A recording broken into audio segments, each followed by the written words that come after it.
Several years after Frank left, the accumulation of films were still with us and unused when Professor Barnes of the Iowa University and Jim Perkins, both of the Chicago chapter of the Society of Advancement of Management, offered to take all of this film and evaluate it and put it into such shape that we'd have one film.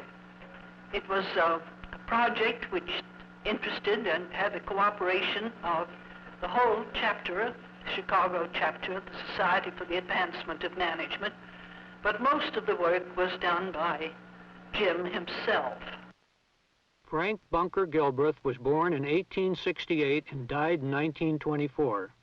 He took his first step into the field of management in 1885 when, on his second day as an apprentice bricklayer, he questioned why he was being taught several different methods for laying bricks. His interest in finding the best method led to his development of motion and fatigue study. Here is his partner, Lillian Gilbreth, who now is the First Lady of Management. They worked together as a team after their marriage. Her education in psychology, coupled with her understanding and insight into the fundamental labor management concepts, brought recognition that she was indeed a full-fledged partner in the Gilbreth quest. One side of the large desk in their office was used by Frank and the other by Lillian Gilbreth. Motion study was first developed when it was applied to the world's oldest mechanical trade, bricklaying. The traditional method, even after 6,000 years, involved unnecessary stooping, walking, and reaching. Hod carriers still dumped the bricks, damaging them. The bricklayer then made a careful inspection of each brick in order to determine its best side before laying it. A 225-pound man bending to his shoe tops twice for each brick expends much more energy than in moving the 4.5-pound brick. He stoops once for the brick, then once again for the mortar. Excessive stooping was the fatiguing and unskilled part of the job and required most of the time. To eliminate waste motion, Gilbreth designed a non-stooping scaffolding platform and a one-motion grass packet. When the men worked on the wall, a lifting jack gradually raised the entire scaffold. This device, patented by Gilbreth in 1891, maintained the level of mortar and bricks at the most untiring height and close to the wall. By applying the Gilbreth system of motion analysis, the motions per brick were reduced from 18 to 5. The number of bricks laid per hour increased from 125 to 350, increasing productivity by nearly 200%. The most tiring part of the job had been the stooping, 250 times per hour.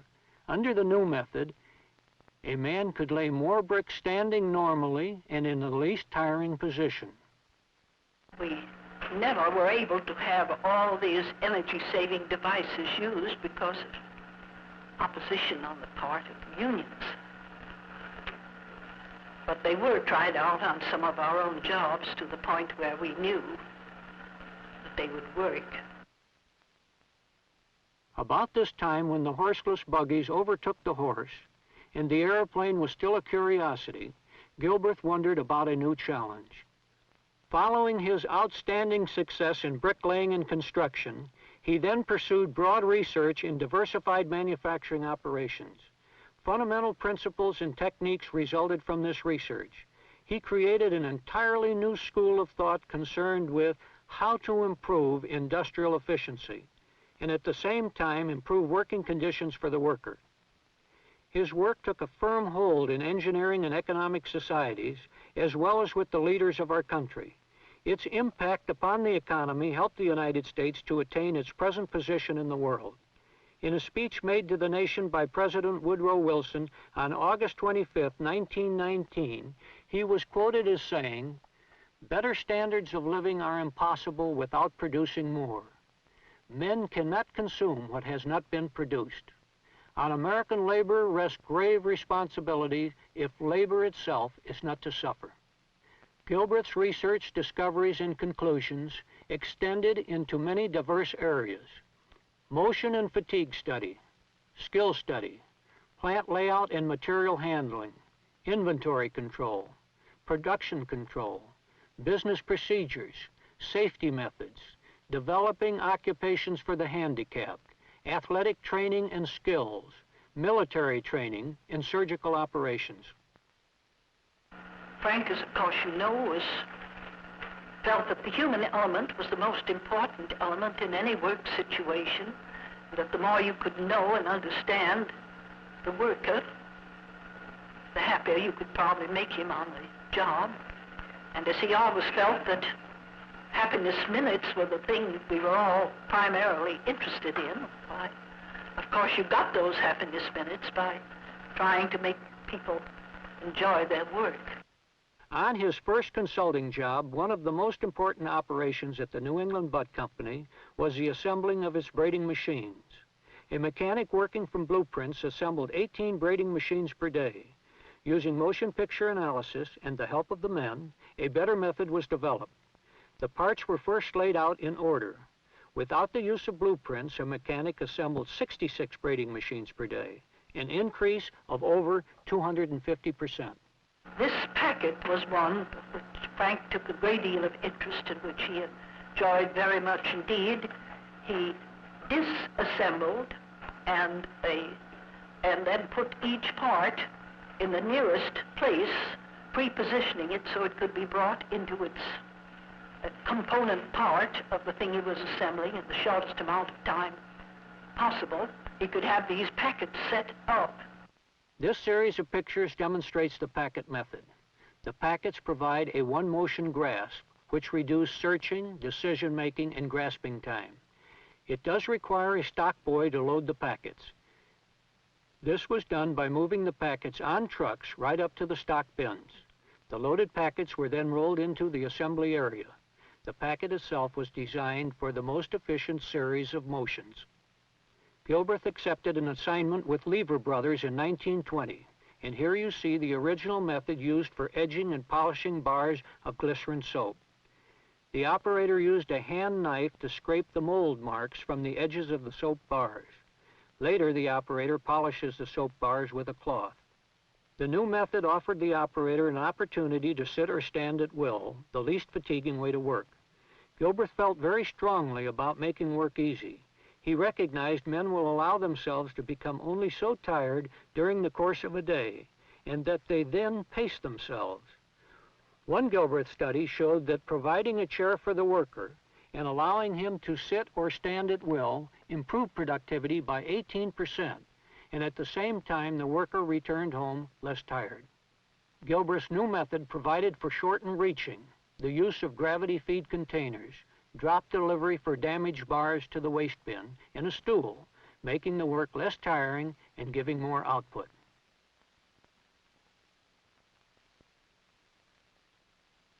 This poorly organized operation for packing soap is ineffective because of the excessive handling of wrapping materials, movement of cartons, bands, fillers, tops, boxing, and stacking. While these studies were going on one summer, Frank brought a lot of boxes and soap down to Nantucket, and it was difficult to get around the shoe that summer because all the family and neighbors and friends came in to experiment on soap packing. It was something equivalent to our pinboard today when everybody wants to participate in it. You will often see people running around or walking around while the photographs are going on. They were all participating, sometimes to the advantage and once in a while to the disadvantage of the work going on, but always to the advantage of the morale we felt.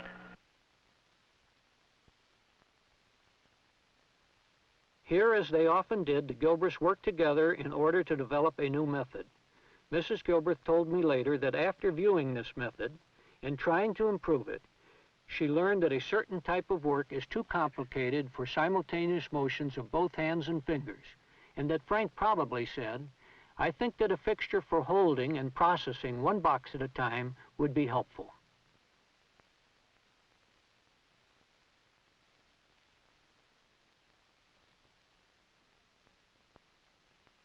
Here is the new Gilbreth method. It simplified the operation into packing one bar at a time. Less space and elimination of much duplicate handling was required, and output increased considerably.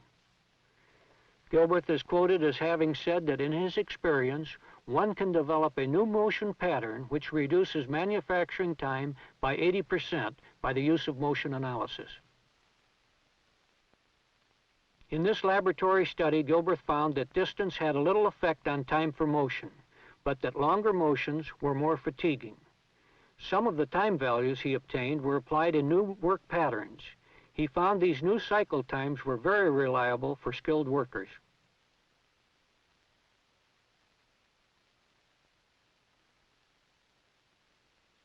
Here is an extremely hazardous operation for cutting nuts.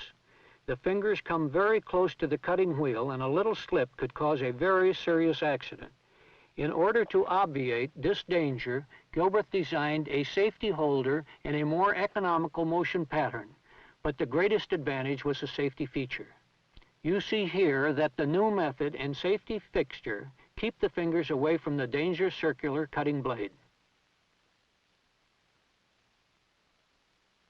Here is a root model which Gilbreth developed to improve the flow of materials. He said when he first developed this technique, some of his friends laughed themselves to death, but that it was quickly accepted by plant managers. It includes an analysis system with summarized statistics to help evaluate different layouts. Gilbreth found that the layout distance was often cut by 75%, and process time was reduced considerably. Here we have the development of a new method for packing boxes of Lux soap by use of a conveyor. Shortened reach helps increase productivity, and less lifting makes the work less tiring. Gilbreth favored the use of conveyor operations particularly because it helped save time and relieved people of the necessity for moving heavy loads. He noted, however, that sometimes a conveyor operation with a gang of workers allows too much idle time required to keep the system going, and this was one of the comments he made about one of the early Ford assembly lines.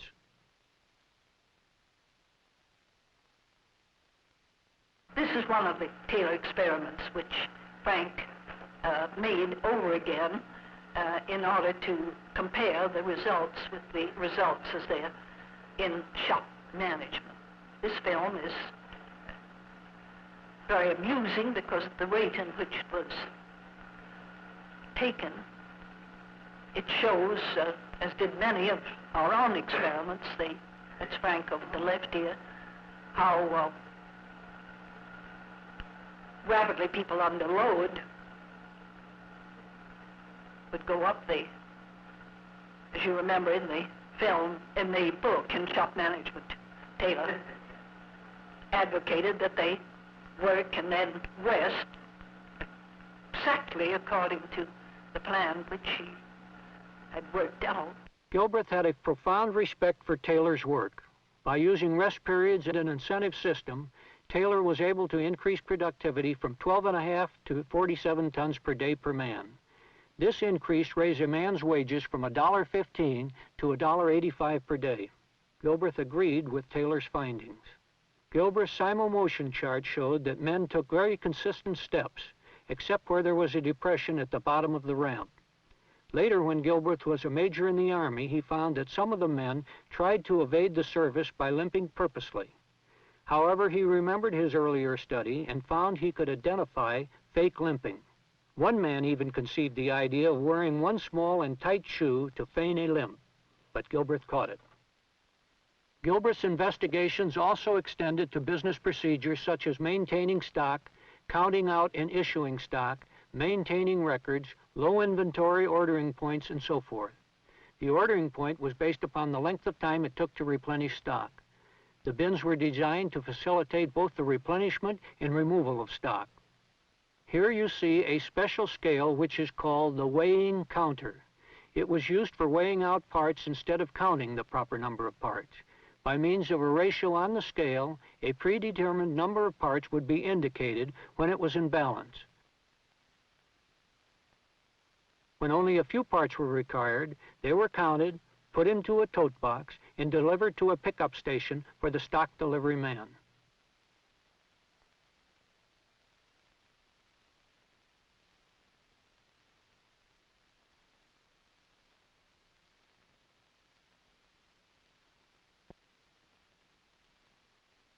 We all recognize this as being an early development of the lift truck for moving skids.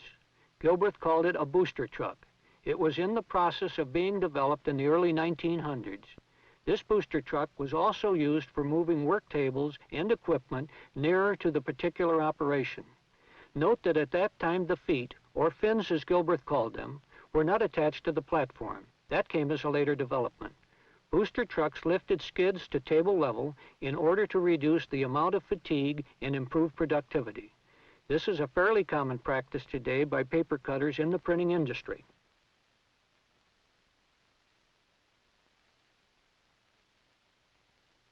Keeping office records was important, and many studies were made regarding efficiency in maintaining business records of office systems, which involve posting, the use of comptometers, and typewriters. A great deal of controversy existed at that time concerning employment of women in manufacturing operations. Gilbreth's cyclograph technique to learn about skill was one of his most significant contributions. He gives a demonstration here by attaching flashing lights to his fingers, which indicates the length of time a motion takes. He said that the cyclograph made a greater contribution in analyzing motion than the use of moving pictures. He developed three-dimensional motion models from the pictures he made.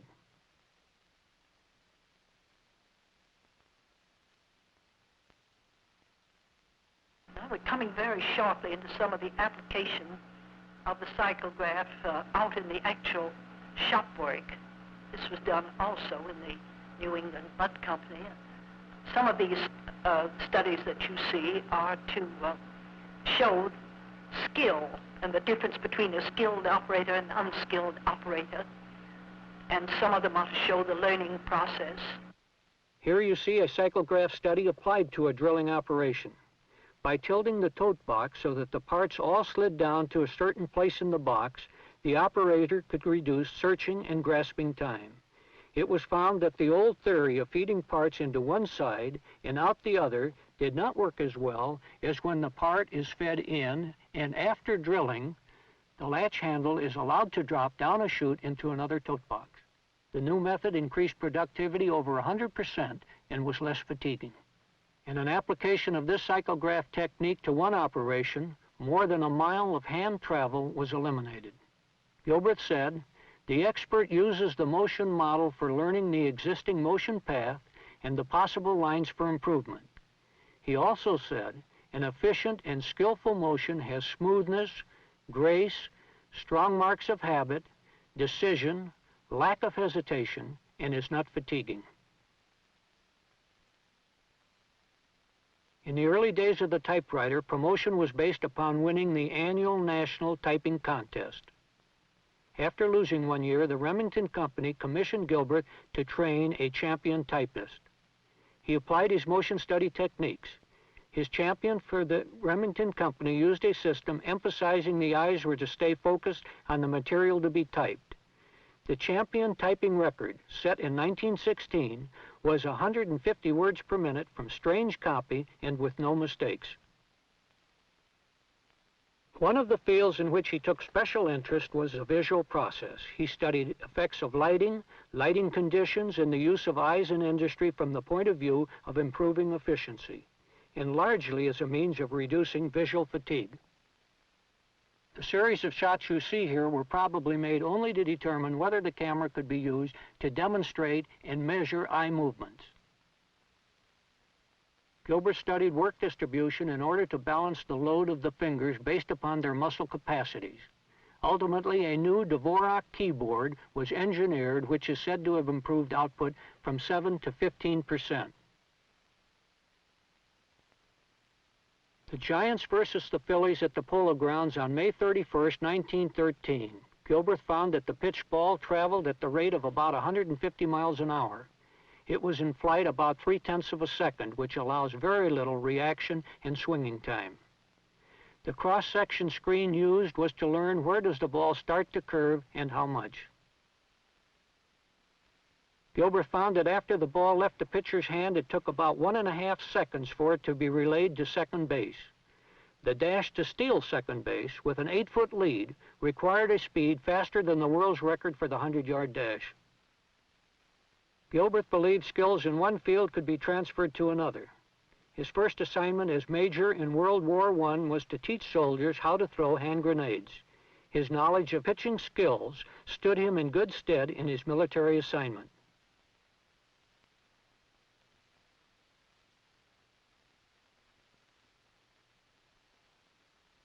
Major Gilbreth made many Army training films. One assignment was to train soldiers to how to unjam the Browning automatic machine gun. He applied his motion study principles to develop the fastest method. His training included dismantling a jammed gun and reassembling it blindfolded to assimilate the work required during night action. Gilbreth felt it was every man's patriotic duty to look after the unfortunate, particularly the war casualties. His film study showed him that most people really only use one hand to work, and said it was not too difficult to make minor alterations in the equipment to suit the handicapped. Gilbreth's interest in helping to develop occupations for the handicapped went back to the early 1900s. Motion study was the tool he used to devise specific methods so that the handicapped could work and compete in industry. Here are two of the arrangements which were made to adapt typewriters. He felt that earning a living was no more important than self-respect and happiness.